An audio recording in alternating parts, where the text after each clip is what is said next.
I had not meant to give him the coin. That is the first thing worth saying, before this story turns into something it was not at the start. I had meant to drop it into the alms bowl at the gate and walk past with my hood up and my eyes down, like every other unclaimed woman dragged to Iron Hollow that week. The bowl was overflowing. The boy supposed to be guarding it was watching a juggler, and the man sitting on the cold stone with his back against the wall did not look like he was going to ask anyone for anything. That was probably what did it. He was wrapped in a cloak that had been good once and was not now. His hair was unbrushed and the colour of wet bark. There was a streak of dried mud along one cheekbone he had not bothered to wipe off. He was watching the courtyard the way a man watches a river, patiently, like the river had not yet shown him what he had come to see. I had passed my 22nd winter, which, by pack law, meant I was 4 years past the age I should have been claimed, and 2 years past the age my mother had stopped pretending she was not embarrassed about it. I had come to the claiming feast because my brother Aldrich had begged me to, and because the alternative was sitting in our cottage listening to him cough. I had not come to be chosen. I stopped in front of the man with the mud on his face and reached into my purse. There was 1 coin left in it, copper, thin from handling. I had been planning to buy bread on the road home. I crouched and pressed it into his palm. His hand was warm. That surprised me. Everything else about him looked cold. "For your trouble," I said, which was a foolish thing to say, because what trouble could he possibly have that a single copper would fix? But the words were already out. I tucked them away to be ashamed of later. He looked up. His eyes were the colour of pale river ice, which is to say, grey at the edges and going somewhere darker in the middle. They moved across my face, the way a hand moves across a page, in a language one has just realised one can read. He did not blink for what felt like a long time. "I will remember it," he said. His voice was lower than I had been ready for. Educated, somehow, in a way the rest of him was not. I stood up too quickly. My knees did the small, treacherous thing knees do when one has not eaten since dawn. I pulled my hood further over my hair and walked into the great hall. I did not look back. I should have looked back. The Iron Hollow Hall was the largest indoor space I had ever stood inside.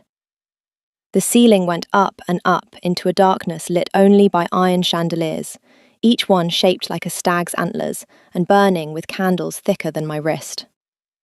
The floor was flagstone, polished by 3 centuries of boots. 3 long tables ran the length of the room. The far wall was a single tapestry, a black wolf, jaws open, standing over a broken crown. The unclaimed women had been put on the second table, the one nearest the door. We were not the point of the evening. The point of the evening was at the front, on a dais carved from a single piece of dark oak, where an empty chair sat beside the wolf throne. The Alpha King's seat. The Alpha King's empty seat. I had heard about him my whole life. Halvar of Iron Hollow. The wolf who had taken the throne at 23 by killing the cousin who tried to take it from him, and had ruled for 9 years without challenge since. They said he never smiled in public. They said his wolf was the largest anyone had seen in living memory. They said he had refused to take a Luna for so long that the council had finally forced his hand by ordering a claiming feast he had not asked for. They said he was very, very angry about it. I helped myself to bread and decided I was going to leave before he showed up. A woman to my left elbowed me. "Eat slow, he has not arrived yet." I noticed. He may not arrive at all. They say he has refused 3 feasts already. Lucky him. She laughed, a small, startled laugh, like she had not expected to be amused tonight. "You do not want to be chosen?" "I want to go home before the snow," I said, which was true, and also incomplete. The fuller truth was that I had watched my mother be claimed and discarded twice in her life, and I had decided when I was 12 I would do neither. The woman opened her mouth to say something else, and then her eyes lifted past me, and the entire hall went quiet at once. I did not need to turn around to know who had walked in. You can feel a room reorient when an alpha enters it. The air does a thing. The people do a thing. Even the candle flames seem to lean.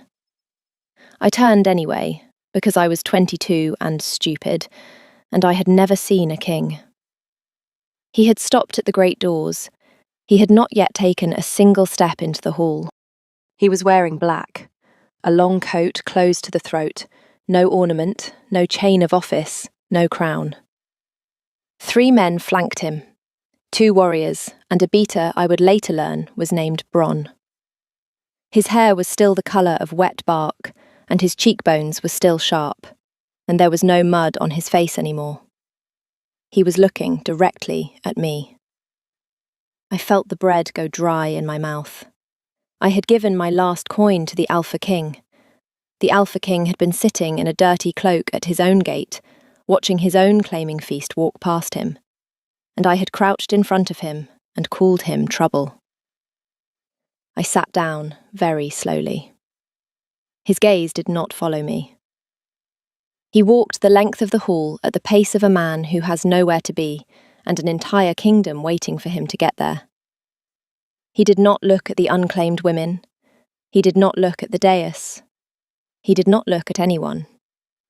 When he reached the wolf throne, he did not sit. "Sigrun," he said. A woman rose from the first table. She was beautiful in the way a sword is beautiful, narrow, polished, sharp at the edges. Her hair was the colour of pale wheat and braided with iron rings. She was wearing a green dress cut to display a heritage pendant the size of a thumb. I knew her name before he spoke it, because every village I had passed through on the way here had named her as the obvious next Luna. "My king," Sigrun Vale said, and her voice did the small, triumphant thing voices do when they have just been chosen in public. "Did you arrange the alms bowl at the gate this evening?" A pause, a very small one. "My king?" "The alms bowl. The boy guarding it. The beggar who has been sitting beside it since noon." "I do not understand the question." "Then you did not arrange it?" "No, my king." "Good," said the Alpha King. He sat down. He had not raised his voice once. He had not so much as moved his hand. And yet the entire hall now understood that something had happened, and that Lady Sigrun Vale had failed a test no one had told her she was being given. I stared at my bread. I did not look up for the rest of the meal. I was, of course, summoned. I had hoped, for approximately the duration of the soup course, that I had imagined the whole thing, that the king had been looking at the doorway behind me, that the test he had set at the alms bowl had been for someone else, and my single copper had simply landed in it the way a leaf lands in a stream. The man who came for me had a face like a worn shield, and the kind of patience that suggested he had collected many women from many tables in his life. "Mistress," he said, "His Grace requests your attendance." "I am Wren," I said, because I had decided on the walk between tables that, if I was going to be humiliated in front of the entire hall, I was going to be humiliated by my own name. "Not mistress." "Wren," he agreed, perfectly evenly. "His Grace requests your attendance." I rose. I did not look at Lady Sigrun. I did not look at the unclaimed women. I walked the length of the hall under the gaze of the largest indoor crowd of my life and tried to remember how knees worked. He was waiting for me in a small antechamber off the dais. The door was open. There were 2 guards outside it and no one inside. He was standing by a narrow window, looking at the courtyard where I had crouched in front of him 3 hours ago. He turned when I came in. The mud was gone. The cloak was gone. The dirty hair was clean and pushed back from his face. But his eyes were the same, pale river ice going darker in the middle, and they were looking at me the same way they had looked when I called him trouble. "You did not bow," he said. I noticed. He did the smallest possible movement with his mouth. It was not a smile. It was the place a smile starts before a man decides whether to allow it. "I owe you a coin," he said. He reached into the pocket of his black coat and produced it. My copper. Thin from handling. He had carried it with him from the gate to the dais to this room. He set it down on the windowsill between us. I turned the coin once in my fingers. That was a test. It was. For her. For several of them. You were not one of them. Why not? Because you were not on the list. He said this so plainly, I did not at first understand. It was the most dangerous sentence anyone had said to me in 22 years. I picked up the coin. It was warm from his pocket. There is a list. There is. And I am not on it. You were not. I caught the tense. He watched me catch it. He did not look away. There was something happening in his face that he was working very hard to keep still. A thing in the corner of his mouth, a thing in the muscle of his jaw, a thing in the way he had not yet stepped any closer to me. "My king," I said, and I was surprised to hear that my voice was steady. "I have given you my last coin, and walked into your hall and stood in front of your court. If you have brought me here to tell me I was not on a list, that is acceptable. If you have brought me here for any other reason, I would like to know it now." He did step closer. 1 step, not 2. "I have brought you here," he said, "to apologise. If you are still with me, and I hope you are, because I am about to tell you the part I have never managed to tell straight, stay. Whatever you thought this story was about, it is about to be about something else. And if you are enjoying her voice, the small, wry one telling you all this, leave a comment somewhere along the way and tell me you are listening. It matters more than you would think. Now, the list. He did not give it to me that night. He told me there was one, and he told me I was on it now. And he told me he would explain in the morning. And then he had the beta with the shield face escort me to a guest chamber that was 3 times the size of my mother's cottage and had a fire already lit in it. I did not sleep. I watched the fire burn down to red coals, and I turned the copper coin over and over in my fingers, and I worked through the math. He had been at the gate. He had been there for hours. He had watched me walk in. He had known my name when I gave it to the man with the shield face.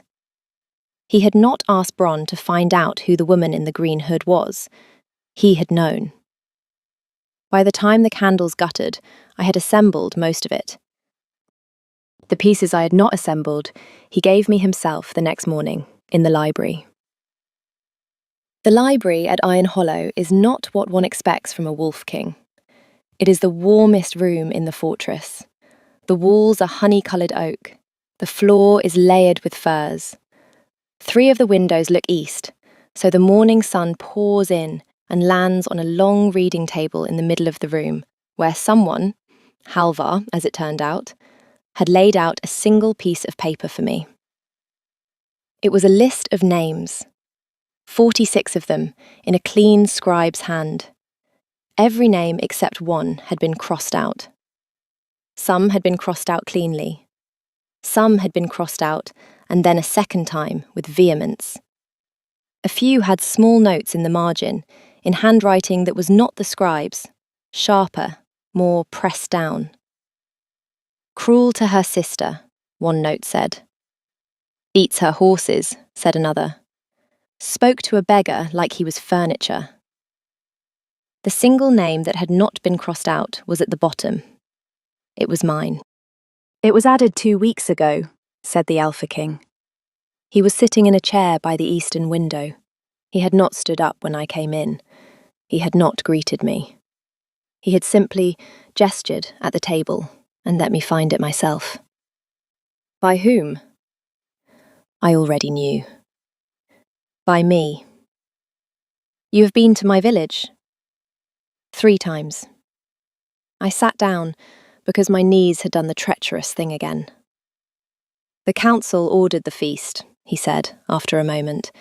They have been ordering it for 2 years. I have been refusing. This summer they sent me a list. 46 daughters of 46 houses. I was given to understand that I would attend the feast and choose, or I would be challenged. By whom? Whoever the council chose to send. I looked at the list. I looked at the small, fierce notes in the margins. Cruel to her sister, beats her horses, spoke to a beggar like he was furniture. You went to 46 villages. 43, 3 of them I had already met. And you crossed off every name. Yes. And then you added mine. Yes. And then you sat at the gate of your own feast, dressed as a beggar, to see who would walk past me. I sat at the gate, he said, very carefully, to see if I had been wrong.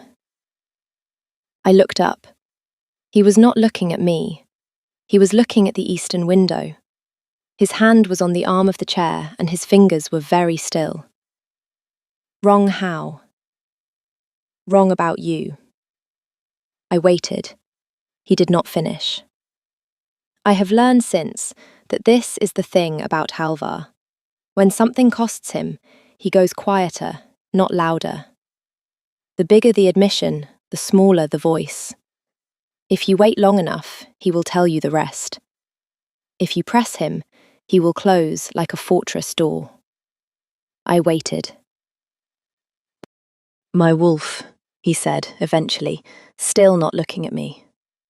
Decided in your father's barn 9 months ago. I was hunting boundary markers. You came out at dusk to feed a sick foal. I did not know your name. He did not care. He, my wolf. Your wolf decided what?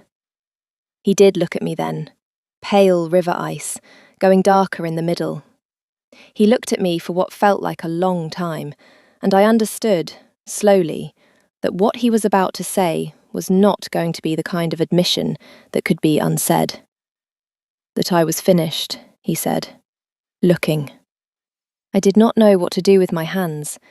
I put them on the list, on either side of the only name that had not been crossed out, and I stared at the paper, because if I looked at him, I would do one of the things a person does in that moment, and I did not yet know which one. My hands found the edge of the table. My king. Halvar. Halvar. The library was very quiet. Outside, far below, I could hear someone training horses in the lower courtyard. A bell rang somewhere. A bird argued with another bird on the eastern sill.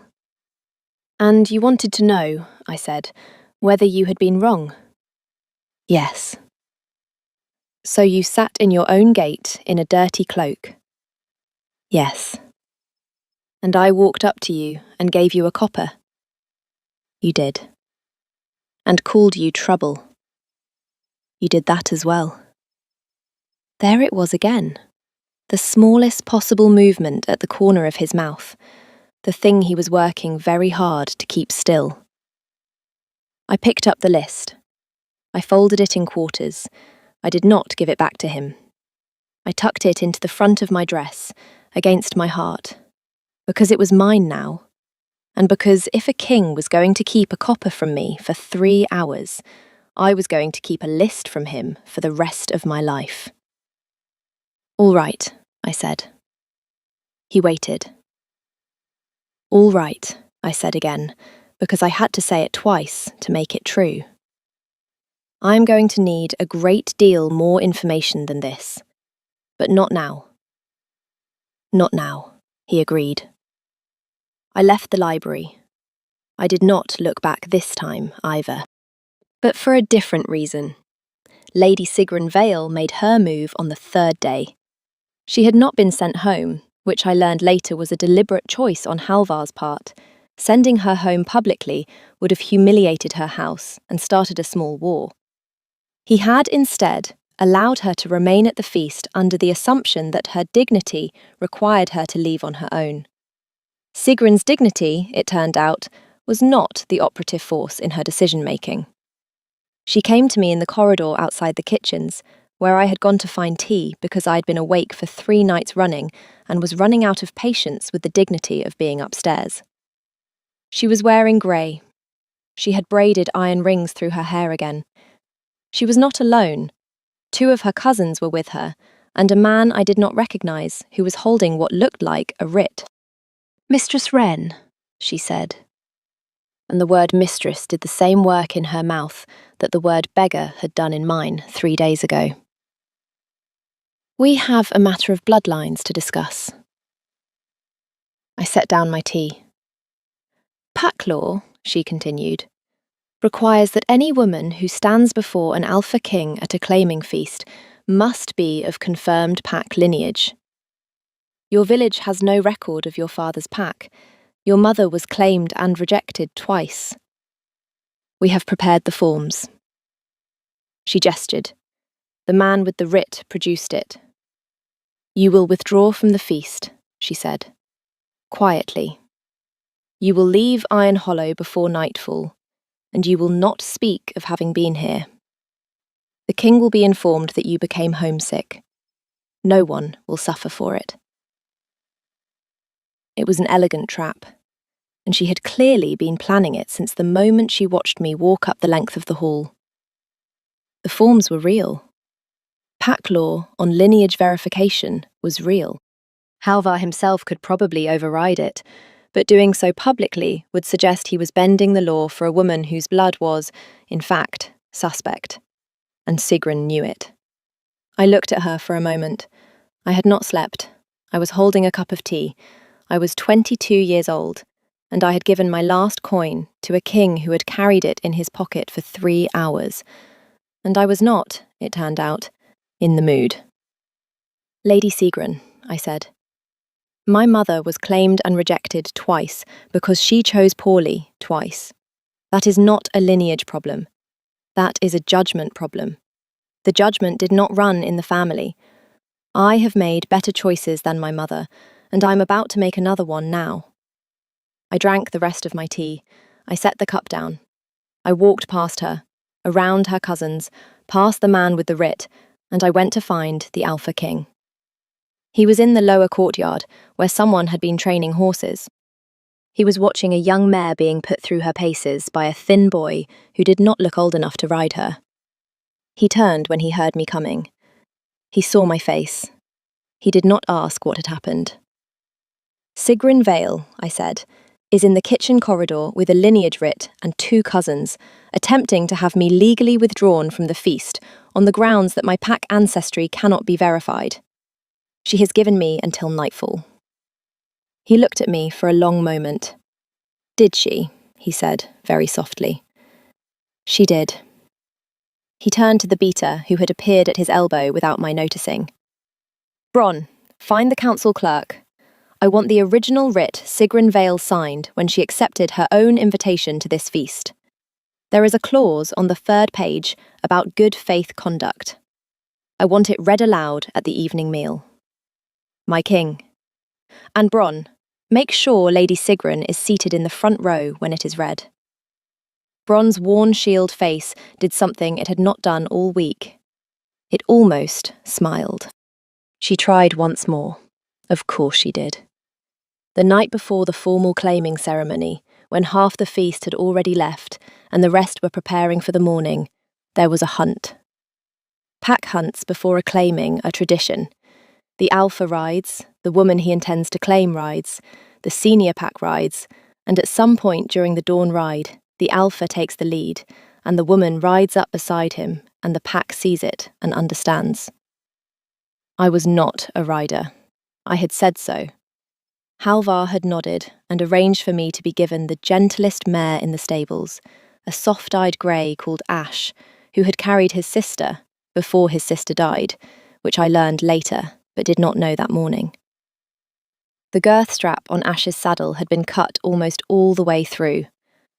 I do not know whether the cut was meant to throw me, kill me, or simply humiliate me at the moment the king turned to ride beside me. I do not need to know. The cut existed. It had been done in the hour before the hunt. It had been done by someone with access to the stables and motive to want me unhorsed in front of the pack. I felt the saddle give about half a mile from the gate. Ash was a kind mare. She did not bolt. She felt the wrongness of the weight and stopped, and the saddle slid sideways, and I came off her at a slow, strange angle and hit the frozen ground, hard enough to drive the air out of my lungs, and not, by the smallest grace, hard enough to break anything. The pack was perhaps 30 paces ahead. Halvar was at the front. I have replayed the next part of the morning more times than I can count. He did not turn his horse. He did not call out. He simply dismounted in a single motion that did not look human, and was at my side before the pack had finished registering that I had fallen. He did not touch me. He crouched in the frozen grass 3 paces away and looked at me with an expression I have not seen on his face before or since. Ren! I am fine. Ren! I am fine, Halvar. The girth was cut. I am fine. Help me up. He offered his hand. I took it. I stood. I brushed frost off my cloak with hands that were doing something close to shaking and refusing to admit it. The pack had reached us.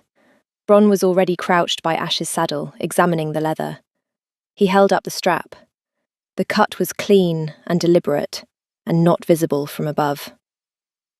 Halvar looked at the strap. He looked at the pack. His eyes found Sigrun Vale, who had ridden out with her cousins and was at the back of the group, very pale. He did not speak. He simply turned and walked her horse forward and stood in front of her and said one sentence. You will be gone from Iron Hollow before this sun reaches its height. He did not wait for a reply. He came back to me. He looked at Ash, who was nuzzling my shoulder. He looked at me. He looked at the cut strap in Bronn's hand. And then he did the thing I have replayed most of all. He took off his own cloak, the heavy black one with the wolf pelt collar, and he put it around my shoulders. He did not say a word while he did it. He did not meet my eyes. He fastened the clasp at my throat with hands that were not entirely steady. And then he stepped back and waited for me to refuse it, because he had not asked. I did not refuse it. I rode the rest of the hunt with his cloak on my shoulders and my own folded across the saddle in front of me. The pack saw it. Every wolf in Iron Hollow understood, by the time we returned to the gate, what they had been watching. The formal claiming was the next evening, and there was nothing left for anyone to argue about. I will tell you about the claiming because it is the part you came for, but I will tell you the way it actually happened, which is shorter than the version the bards have started telling. The great hall was full. The wolf throne sat empty. Halvar stood in front of it, in black again, with a thin iron circlet on his head, which I had not seen him wear before, and which he had clearly put on for the occasion. The council was arranged in a semicircle. The unclaimed women, the ones who had stayed, sat in the second row. Lady Sigrun was not present. I walked the length of the hall on my own. I did not have a green dress with a heritage pendant. I had a deep grey wool gown the seamstresses had finished to me that afternoon, and the copper coin sewn into a small pocket at the breast, where I had decided that morning it would stay forever. I stopped 3 paces from him. He looked at me. The thing in the corner of his mouth happened again. He did not try to hide it this time. He reached into the pocket of his coat and produced a copper coin. Not mine, a new one. He held it up so the court could see it. 3 days ago, said the Alpha King in the voice he used for proclamations, this woman walked through the gate of Iron Hollow and stopped in front of a man she believed to be a beggar. She gave him the last coin she had. She told him it was for his trouble. The hall was very quiet. I was that beggar, he said. I was sitting at my own gate, watching my own feast, deciding whether I had been right about her. I had been right about her. He looked at me. I have ruled Iron Hollow for 9 years. In that time, I have been offered every kind of currency a king is offered. Gold, pacts, heirs, loyalty, lineage. I have never, in those 9 years, been offered something for my trouble by someone who did not know who I was. He held up the new coin. This is the most valuable thing I own. I am giving it back to her tonight, in front of all of you, because I want every wolf in this hall to understand what I have chosen. Not the rank, not the bloodline. Her. He stepped forward. He placed the coin in my palm. His hand closed around mine for the length of a single breath. He let go. He bent, not far, just enough, and said something quiet against the top of my hair. I will not tell you what he said. That one I am keeping. But what I felt in the moment he said it was not what I had expected. It was not breathlessness. It was not surrender. It was the strangest, simplest thing. A door opening in a wall I had not known I had been leaning against my whole life. The wall came down. I stayed standing. The room did not. When I lifted my face, he kissed me once, briefly, in front of the entire pack, and the kiss was nothing I have words for, except that I understood, finally, why people sing about this. Not because of the kiss, because of the recognition. He had seen me when I thought I was invisible. He had been seen by me when he thought he was hiding. That was the whole story. 3 months later, I'm writing this in the library at Iron Hollow, with the eastern window's pouring sun across the table where the list once sat. The list is gone. I burned it the morning after the claiming, in the great half, and Halvar watched me do it and did not stop me. The 2 coins live in a small carved box on the mantel. We do not speak of them. We do not need to. Aldrich has been moved to the kitchens, where the cook has decided he is to be fattened up before the winter. His cough is better. He has discovered honey. Lady Sigrun Vale has been stripped of her seat on the council, and her family's holdings have been redeeded to a cousin who is, by every account, much kinder to her sister. She lives now in a small house in the north, and writes letters of complaint that no one answers. Bronn has admitted, only to me, that he was rooting for me from the moment I called the king trouble. Halvar is... different is not the right word. He is the same man. The court still bows when he enters a room. The pack still falls quiet when he speaks. But the chair beside the wolf throne is no longer empty, and the library door is left open more often than not, and there is a copper coin in a carved box on a mantel that costs more than the kingdom. Last week he came in from the training yard, took one look at me sitting at the eastern window with this account in my lap, and asked what I was writing. The truth, I said. About what? About a man I once mistook for a beggar. He stood for a moment in the doorway, the late sun on his face, doing the smallest possible thing with the corner of his mouth. Tell them I was not entirely sorry to be mistaken, he said. And then he closed the door behind him, gently, the way he closes all doors now, like there is something inside worth keeping safe. So, tell me, did you see it coming? The first time he looked up from the cold stone and said he would remember? Or did he fool you the way he fooled me? Leave a comment and let me know. And if her voice was the kind of voice you would spend another evening with, the moon and iron icon at the bottom of your screen is where you find her again. There is more where this came from. There is always more. I am Wren of Iron Hollow now. I will see you at the next fire.